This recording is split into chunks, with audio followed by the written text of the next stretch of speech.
attention, il avait tout préparé, puisqu'il s'est engagé même à donner une partie du territoire burkinabé aux Ivoiriens. Attends, de toi à moi. Moi, je crois que l'histoire de coup d'État doit être jugée à part. Et ça, là, c'est haute trahison. Après, on le juge pour ça. Bonjour et bienvenue sur Radar d'Afrique. Aujourd'hui, nous vous révélons des vérités politiques que beaucoup préfèrent taire, alors abonnez-vous pour ne rien manquer. Bienvenue sur Radar d'Afrique.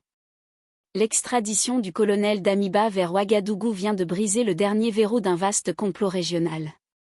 Alors que le Burkina Faso se prépare à un procès historique, des révélations explosives surgissent, des caches d'armes, des mercenaires infiltrés et une supposée promesse de cession de territoire à un pays voisin. Pourquoi le capitaine Ibrahim Traoré a-t-il positionné ses missiles de longue portée? Est-ce la fin des réseaux de déstabilisation financés depuis l'étranger? Entre autres trahisons et miracles souverainistes, nos analystes décortiquent les dessous d'une affaire qui pourrait redéfinir définitivement les frontières de la loyauté en Afrique de l'Ouest. Alors, est-ce que tu ne te demandes pas comment le président Ibrahim Traoré a pu prédire un hiver noir? Ça te ramène au génocide rwandais dont je te parle. C'est ça l'hiver noir. C'est-à-dire que tout le monde tue tout le monde. Ça, c'est un.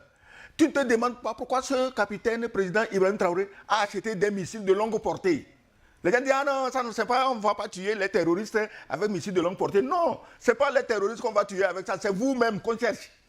C'est vous qui organisez les terroristes, c'est vous qui organisez le terrorisme, c'est vous qui financez le terrorisme, c'est vous qui obéissez au doigt et à l'œil à la France. Et vous ne voulez pas laisser les Africains dormir. Les missiles sont pour vous, ce n'est pas pour les terroristes. Donc, Ibrahim Traoré a anticipé. Il ne dort pas sur ses lauriers. Et le peuple burkinabé, c'est ce que je disais, que le Damiba, il sait que s'il touche à un seul cheveu d'Ibrahim Traoré, les Burkinabés vont le manger vivant. Parce qu'Alain Sakandé, toutes les deux bordels qui suivaient avec l'argent dans les scooters, là, ils peuvent quoi pour le protéger? Ils peuvent quoi? Donc, c'est parce qu'il sait ça qu'on a positionné et les terroristes et les mercenaires pour massacrer tout le peuple burkinabé et lui devient président. Et attention, il avait tout préparé, puisqu'il s'est engagé même à donner une partie du territoire burkinabé aux Ivoiriens. Attends, de toi à moi. Moi, je crois que l'histoire de coup d'État doit être jugée à part. Et ça, là, c'est haute trahison. Après, on le juge pour ça. Et là, le Togo n'est pas dans l'affaire, là. Parce que quand il s'est engagé à donner son territoire à la Côte d'Ivoire, le Togo n'est pas impliqué dedans. Ce n'est pas l'extradition du Togo qui pose ce problème. Le problème était ailleurs. Donc, on le jugera avec toutes les conséquences. Tu imagines? Un officier, un civil n'a jamais osé faire ça. Toi, un officier qui a juré défendre l'intégrité territoriale, parce qu'on t'a donné 2 vestes à Abidjan, tu prends des centaines ou des milliers de kilomètres carrés de ton pays pour donner 2 vestes à Abidjan. Comme si vous étiez là. Comme si vous étiez présent. Non, pour être sérieux, je pense qu'il faut saluer la capacité d'anticipation du régime d'Ibrahim Traoré. Parce qu'en réalité, c'est la même histoire qui allait se répéter. Capitaine Thomas Sankara, qui vient pour engager une révolution à la tête du Burkina Faso, on le saute. Et vous avez vu, le Burkina Faso a basculé dans une dictature pendant 27 ans. Et puis donc le pays était encore sous la coupe des impérialistes, etc. Aucun déclic déterminant. Voilà un jeune de 33 ans, capitaine de son État, qui vient au pouvoir et qui commence une révolution, mais avec des résultats remarquables à la limite. C'est des miracles que le capitaine Ibrahim Traoré est en train d'opérer à la tête de ce pays-là. Qu'il aurait cru que sans aide budgétaire, sans appui financier extérieur, avec la rupture de coopération financière, etc., ce pays-là serait capable de se restructurer, de réinvestir dans l'armement, de réorganiser l'armée, d'investir dans les infrastructures, de relancer l'économie, de réorganiser la société elle-même et d'engager des ressources pour le développement, la santé, l'éducation, etc., etc. Et il recrée l'espoir dans l'esprit des citoyens burkinabés, parce que c'est la clé de base. Si les citoyens ne sont pas dans les bonnes dispositions, s'ils ne s'engagent pas dans la vision initiée par le dirigeant, s'ils ne sont pas mobilisés et à développer une certaine fierté d'appartenir à quelque chose de précieux, il est impossible de gouverner et de développer le pays. C'est ce qui est en train de naître justement au Burkina Faso, tout comme dans l'ensemble des pays de l'AES.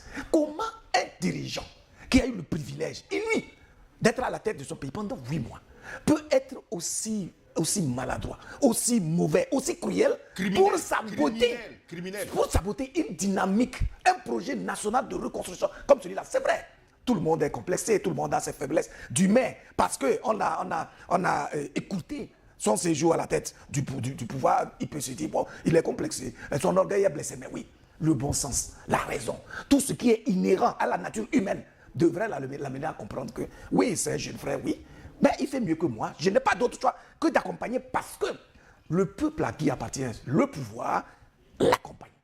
Je suis un citoyen, ma personne ne peut pas compter. Surtout dans un contexte de guerre où normalement les individualités, les égos personnels, les aspirations personnelles doivent s'éteindre littéralement au bénéfice d'une vision commune qui permettra justement de mettre les ennemis hors d'état de nuire.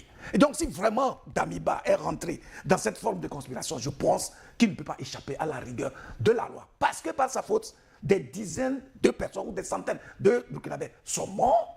Et il a donc distrait le peuple burkinabé et il empêche le pays de se concentrer sur les projets essentiels qui permettent de relancer le pays. Et dans un tel contexte, il ne peut pas vraiment échapper à la rigueur de la loi. Mais Damiba est cité régulièrement comme le cerveau de la plupart des complots orchestrés depuis 2023-2024.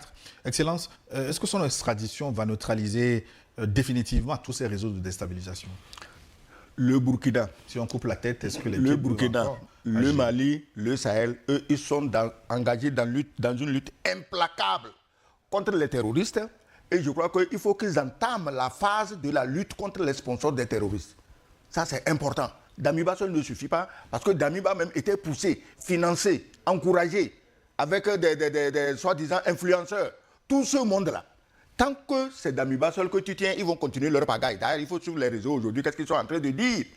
Est-ce que Damiba peut prendre son téléphone et dire au chef terroriste, calmez le jeu? S'il peut le faire, tant mieux. Il a déjà fait massacrer des milliers de Burkinabés. S'il peut faire un effort pour sauver des milliers d'autres Burkinabés, Maliens, Nigériens, ok, tant mieux. On lui dira merci. C'est le propre. C'est-à-dire que d'un officier supérieur que de sauver la vie des habitants de son pays. Mais on n'est pas naïf pour croire que... Au contraire, moi je crains que son arrestation ne rende encore plus virulent les soi-disant terroristes, juste histoire de dire en fait c'est pas Damiba. C'est-à-dire que la preuve vous l'avez arrêté mais ça continue non. Donc les sponsors du terrorisme sont déjà dans leur laboratoire pour produire des idées les plus maléfiques pour encore continuer à troubler la vie et la quiétude des pauvres populations du Sahel. Mais je l'ai dit toujours ici, retenez-le. Aucun de nos pays ne sera à l'abri tant que le Sahel n'est pas pacifié. Et pour le procès lancé contre Damiba, souhaitez-vous un procès public pour que ce linge sale soit lavé devant tout le monde? Ben, c'est idéal, c'est l'idéal. S'ils ont tout l'équipement nécessaire pour faire un procès public, c'est tant mieux. Parce que là, à partir de ce moment-là, qu'est-ce qu'on recherche à travers un procès? C'est la vérité. Sur les faits qui sont reprochés aux accusés. Et il est de l'intérêt même de ces accusés-là de laisser que le procès puisse être public. Quand Damiba ne commence pas à sortir les noms, est-ce que... Mais oui, le problème, si on va sortir toi ton nom, Gilles Boko, là-bas. Non. D'ailleurs, pourquoi sortir un nom est plus criminel que les gens continuent? Voilà, c'est-à-dire que si des gens ont trouvé opportun de se rendre complices ou acteurs des actes subversifs contre un État souverain, c'est l'occasion justement de révéler leur nom. On ne peut pas... Le retour de Damiba au pays des hommes intègres marque une victoire éclatante pour l'AES et un avertissement sans frais pour tous les apprentis comploteurs. Ce n'est plus seulement le procès d'un homme, mais celui d'un système de vassalité que le peuple burkinabé rejette avec force. Merci d'avoir suivi cette analyse profonde sur Radar d'Afrique. Pensez-vous que ce procès public doit aller jusqu'au bout, quitte à sacrifier les relations diplomatiques avec certains voisins? Le déballage des noms est-il le prix à payer pour une paix durable? Partagez vos réflexions en commentaire, abonnez-vous et activez la cloche pour ne rien manquer. À très bientôt. C'était Radar d'Afrique. Merci de nous avoir suivis. Abonnez-vous et restez connectés à l'essentiel de l'actualité.